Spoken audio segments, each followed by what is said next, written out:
cuestión de rocks. Bueno, seguimos aquí Marcando Pautas a través de la 180, a través de Mega TV. Bueno, y acá el invitado en cabina me va a recordar hace cuánto que se hizo el último censo, y la gente sigue haciéndose preguntas porque de hecho que el proceso es largo. El censo no es un día y se terminó. Arranca mucho antes y culmina mucho después, porque son datos que tienen que ir verificándose y el producto final se conoce mucho tiempo después. Eso es un proceso bastante complejo, más allá de que comparativamente hablando seamos una aldea, 6 millones de paraguayos comparado con otros países vecinos que tienen una cantidad en una misma, en una sola ciudad pasa por encima de esos números. Claro, pero eso no quiere decir que el trabajo sea menos complejo, y eso es algo que tenemos que entender. Se me cae el auricular. Eso es algo que tenemos que entender. Pero de todas maneras las preguntas están, la necesidad de saber está. Somos 6 millones de paraguayos, somos más, somos menos. La semana pasada habíamos tocado el tema de los alquileres acá, y a mí me sorprendió cómo la gente se enganchó con el tema. Desde el tema de los precios hasta la disponibilidad, y saber realmente cuánta gente vive en alquiler y cuánta gente vive en casa propia, y a partir de ahí discriminar otra vez. Tener casa propia es ser el titular de esa casa, o estás viviendo en una casa familiar, como se dice. Ahí empezar a dividir otra vez la forma de vida del Paraguay, que siempre es tan importante para cada emprendimiento que se quiera hacer desde el gobierno o desde otras instituciones. Saber con qué números contamos es importante. Así que yo agradezco a Iván Ojeda que esté con nosotros acá esta mañana. Iván, del Instituto Nacional de Estadísticas. Buen día, bienvenido. Muy buenos días, estimado Juan. Un gusto saludar a Leticia, Gianluca y a esa gran audiencia que siempre le sigue. Y como muy bien señalás, el Censo Nacional de Población y Vivienda es un proyecto de 5 años. Se realizó el día 9 de noviembre pasado, en el año de 2022, y la recuperación nos llevó prácticamente todo noviembre, todo diciembre y parte de enero. Pero hoy estamos muy contentos porque los datos son robustos. Le comentaba fuera de cámaras que octubre, noviembre y diciembre fueron meses muy intensos. Recibimos a un equipo conformado por el Sistema de Naciones Unidas, un comité de expertos internacionales en materia demográfica y cartográfica estadística, y ellos evaluaron todo lo actuado hasta ahora, y el 15 de diciembre entregaron su informe final, que por cierto es muy auspicioso. Validan todo lo actuado hasta ahora, y eso fortalece mucho el proceso porque es una mirada técnica independiente. Tuvimos gurúes de la demografía mundial evaluando lo que el Paraguay está actuando. Y también tenemos datos de la encuesta permanente a hogares, Juan, y equipo, que estuvimos dando a conocer justamente a partir de la consulta de este medio, ¿verdad? Y ha generado un interés demasiado importante, y todo el mundo como que quiere saber más. Si yo le pregunto un número de cuántos paraguayos somos habitando en este territorio, ¿qué número me daría? Sí, una pregunta sencilla para empezar. 6.109.000 aproximadamente. 6.109.000. La fotografía del 9 de noviembre del año 2022 nos dice que somos 6.109.000. Hay gente paraguayos que están viviendo afuera. Claro. Mayoritariamente en Argentina, en Brasil, en España y en Estados Unidos. Históricamente siempre nos decían que Paraguay es un país joven, un país joven, un país joven. Eso está cambiando, ¿no? El bono, el famoso bono, se va estrechando, ¿no? Hoy, ¿cómo es la estructura de la población? El 24% tiene menos de 14 años. Tiene entre 0 y 14 años, 24. El 24%. El 67% de la población tiene entre 15 y 64 años de edad, que es la edad promedio productiva de una persona. Y más de 65 años, el 8% de la población.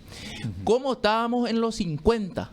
En los 50, esa proporción de 0 a 14 era muy superior. Y también los adultos mayores, los mayores de 65, estaban en torno al 3% nomás de la población.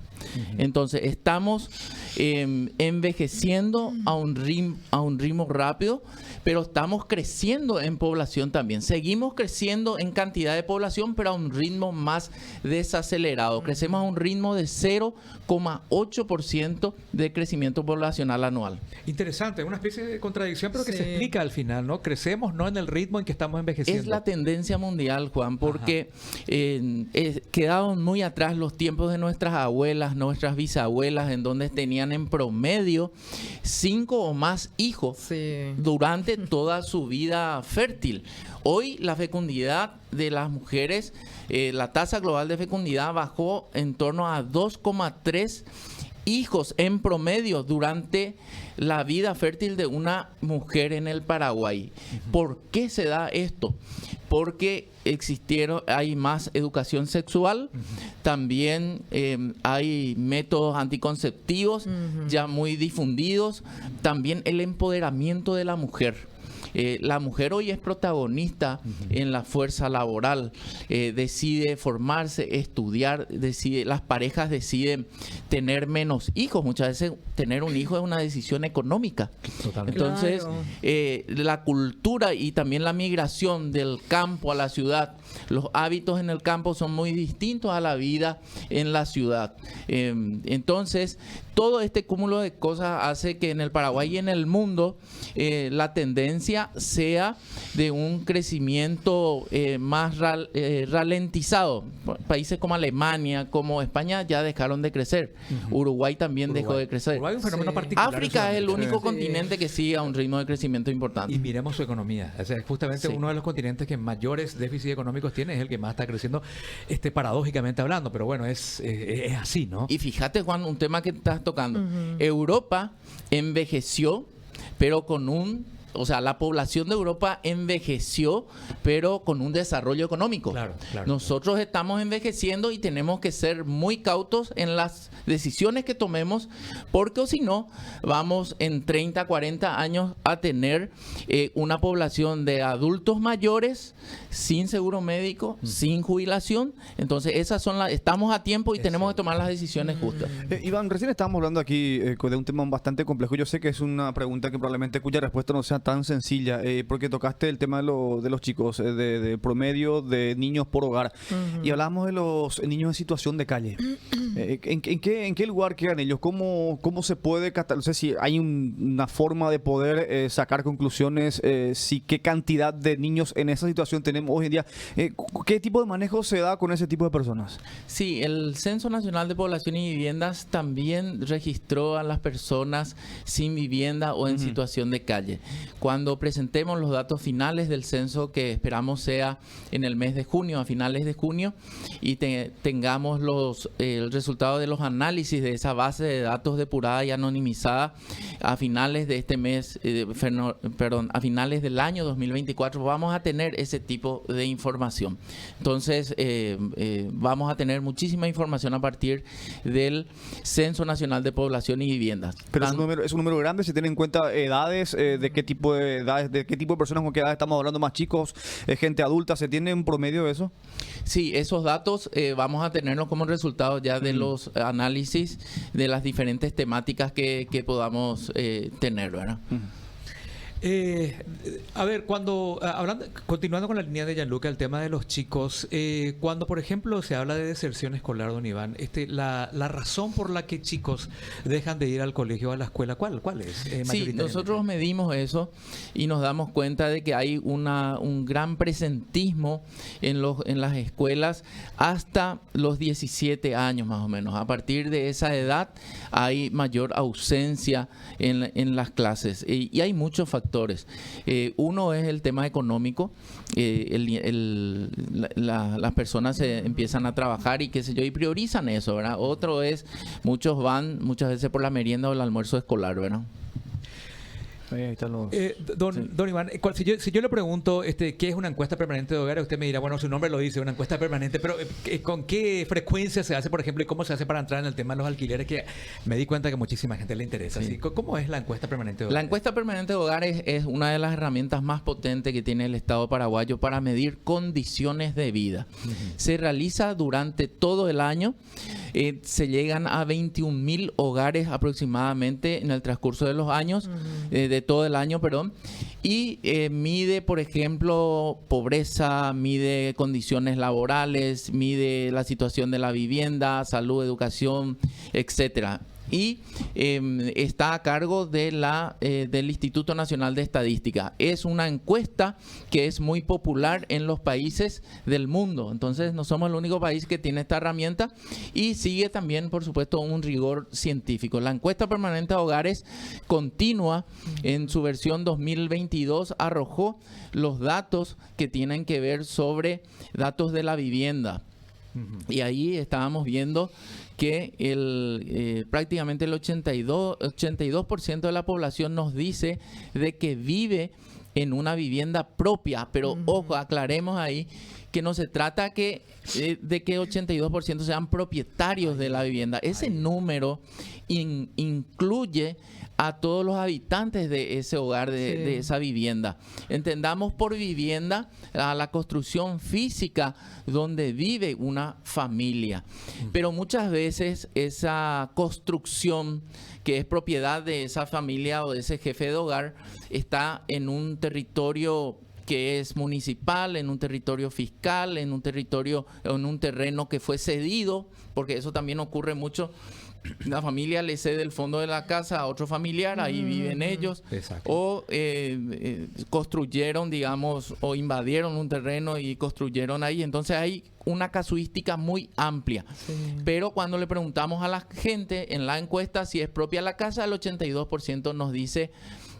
o sea, nosotros queremos saber cuántas personas viven en una vivienda propia, el 82% de la población. Que no significa que el 82% de la población sea titular de esa casa. Exacto. Hay un mal concepto de la casa propia, porque si no, si estamos hablando del 82% de un país que cuenta con casa propia, estamos que somos Suiza. Ahora, la cuestión es distinta. Acá no significa que una persona que viva en una casa donde dice casa propia, pero al final la casa propia termina siendo una sola persona, cuya familia integra, no sé, 10 personas. Estamos hablando prácticamente de que ese porcentaje, 82%, si vamos netamente al concepto de casa propia, se va a reducir en un porcentaje bastante grande. Se hizo esa pregunta, perdón, don Iván, esa pregunta, a ver, ¿sos titular de tu casa? ¿Se hizo esa pregunta? Sí, la pregunta que nosotros hacemos en el caso de la encuesta permanente de hogares es sobre la situación de la vivienda. ¿Es propia? ¿Verdad? O le damos, ¿es alquilada? ¿O está en condominio? Haciendo referencia a esto, don Iván, entonces quiere decir que se está corroborando con este último censo que existe la generación Nini, que ni estudia, ni trabaja, ni tiene propiedad, que está ahí. Aclarar, Leticia, de que estos datos son de la encuesta permanente de hogares. Y en lo que estás mencionando, el 13% de los jóvenes al efecto del estudio estamos hablando de entre 15 y 29, el 13% ni estudia ni trabaja. Y ni tiene casa tampoco. No, No, pero hay mucha gente que no es por eso, sino que simplemente los costos para encarar hoy en día una vivienda son muy altas. Entonces, bueno, papá, mamá, hacemos un lugarcito ahí, que yo vivo independientemente, tengo mi dinero, tengo mi trabajo, pero comprar un terreno y construir una casa me va a salir demasiado caro. Y ya que voy a vivir en una esquina, podemos dividir. O sea, yo creo que esa es una casuística que se da bastante, don Iván, ¿o no es tanto así? Sí, es totalmente así. Y vamos a tener datos más finos a partir del censo, pero hoy ya podemos hablar de las señales que nos da la encuesta permanente de hogares sobre el déficit habitacional, que hay que entender en dos vertientes. Podemos tener un déficit habitacional cuantitativo, que es la cantidad de hogares, de viviendas que le falta a la gente, y que ronda cerca de 120.000 más o menos aproximadamente, porque es una encuesta. Y el déficit habitacional cualitativo, la calidad de la vivienda, o el déficit en calidad, es más de 1 millón o aproximadamente 1 millón de viviendas. ¿Por qué hay déficit cualitativo? Por ejemplo, una familia que creció mucho y vive en hacinamiento, cuando 4 o más personas comparten un dormitorio. O en esa vivienda a lo mejor se sigue usando una letrina y no un baño moderno, o no tiene cámara séptica, o no tiene un lugar adecuado para la cocina, o no tiene servicio de alcantarillado, o no tiene agua potable. Entonces, esto es el conjunto de déficit habitacional, pero en cuanto a la calidad. Datos como estos nosotros vamos a tener también más fino a partir de los estudios del censo. Y cuando hablo más fino, vamos a saber el departamento con más déficit, el distrito con más déficit, el barrio con más déficit, de ahí la riqueza del censo. Sí, sí. Cuando, me llama la atención el tema en condominio. Tenemos aquí mucho la figura de esos grupos hereditarios. ¿Verdad? Murió mamá y papá, pero los herederos nunca tramitaron formalmente, digamos, la división y la correspondiente titulación.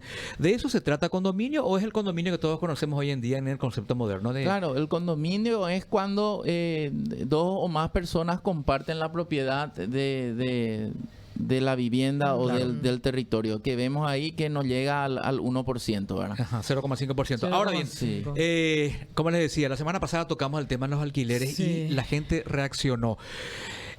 9,2% de gente que vive en casa alquilada, o sea, gente que tiene un contrato de alquiler vigente. Es así mismo, el 9,2% de la población vive en alquiler. Y es un tema interesante porque también la encuesta permanente de hogares nos permite conocer cuánto paga la gente por el alquiler.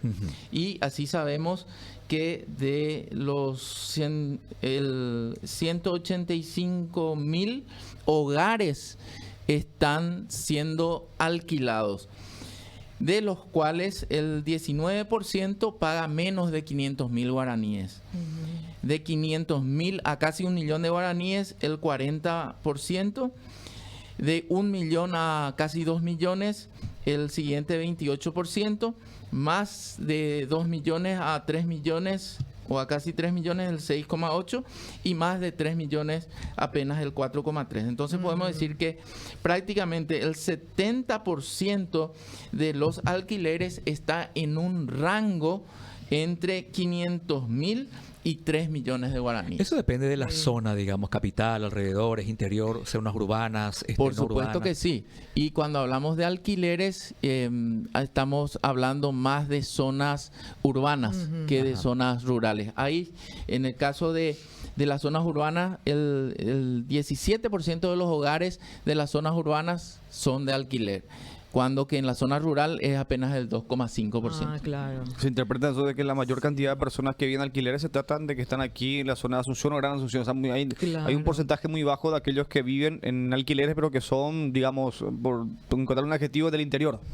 Exactamente. Sí. Y la otra cara de la moneda es, por ejemplo, cuando vemos las viviendas cedidas. ¿Verdad? Las viviendas cedidas es cuando por ejemplo, el suegro le cede Un una título vivienda, gratuito, digamos, un título ¿verdad? gratuito, Ajá. o en el interior le cede una vivienda que tenía. Ajá. Y ahí vemos que el 7% está viviendo en hogares o en viviendas cedidas. En la zona urbana está en torno al 7%, en las zonas rurales en torno al 10%. Esto se ve más en las zonas rurales, ¿verdad? Y las ocupadas de hecho no llegan al 1%. Y también las que están pagando en cuota están en torno al 1%. Estos son datos de una encuesta, entonces son Claro. aproximados. Vamos a tener datos mucho más precisos, exactos, con el Censo Nacional de Población y Vivienda. Esta es una ciudad que está, que repele a sus habitantes, ¿no? Hay situaciones bastante particulares que hace que la gente cuando hoy piensa en un terreno y construir lo haga ya por Capiatá y qué sé yo, ¿verdad? Pero tengo mucha gente que me dice, es cierto, compré un terreno ahí, construí, pero me queda demasiado lejos llegar al trabajo. Entonces, tiene esa casa, pero igual alquila. O sea, se da en él dos condiciones. Es titular de una casa, pero alquila algo cerca acá. ¿Ustedes encontraron mucho eso en el censo? Estás tocando un tema súper clave y súper ilustrativo. Todas las capitales del mundo, Juan, Leticia y Gianluca, son expulsoras de población. Todas las capitales del mundo. Asunción, nuestra querida capital del Paraguay, no es la excepción. Hoy encontramos con datos preliminares del censo que existe una población de 477.000 personas aproximadamente. Y los primeros estudios que estamos realizando y que estamos viendo es que uno de los destinos preferidos del asunceno para salir es Luque. Y hoy ya se ve también una migración que no es solamente del campo a la ciudad. Hay ya migración de la ciudad a la ciudad, o sea, de la zona urbana a la zona urbana. Lo que vos mencionabas, en el caso de Asunción, por distintos motivos. El tráfico es un factor. Muchas veces la gente que vive en Capiatá y tiene que trabajar en Asunción les lleva 2 horas y media, 2 horas trabajar. Entonces buscan mudarse Entonces, son motivos económicos, como por ejemplo conseguir un mejor trabajo, o a lo mejor la Claro. familia necesita estar cerca de una universidad, o como vos decís, yo conozco personas que vendieron su propiedad en Asunción, que Sí. tiene un costo mucho más elevado, y se construye una mejor vivienda, por ejemplo, en Capiatá o en Limpio. Entonces, esos son los motivos, y hay una casuística muy amplia a la hora de que las familias toman la decisión de mudarse. También el acceso a servicios básicos, ¿verdad? Entonces, el censo de población también nos va a dar información sobre las viviendas, sobre los servicios básicos. Correcto. ¿Usted tendría tiempo de estar con nosotros un rato más? Todo ¿Sí? lo que necesita. Vamos a ir a una pausa, nos vendemos algo, vamos al corte, que creo que es uno de los últimos de la mañana, después seguimos hablando con don Iván Ojeda, hay otras preguntas que le queremos hacer.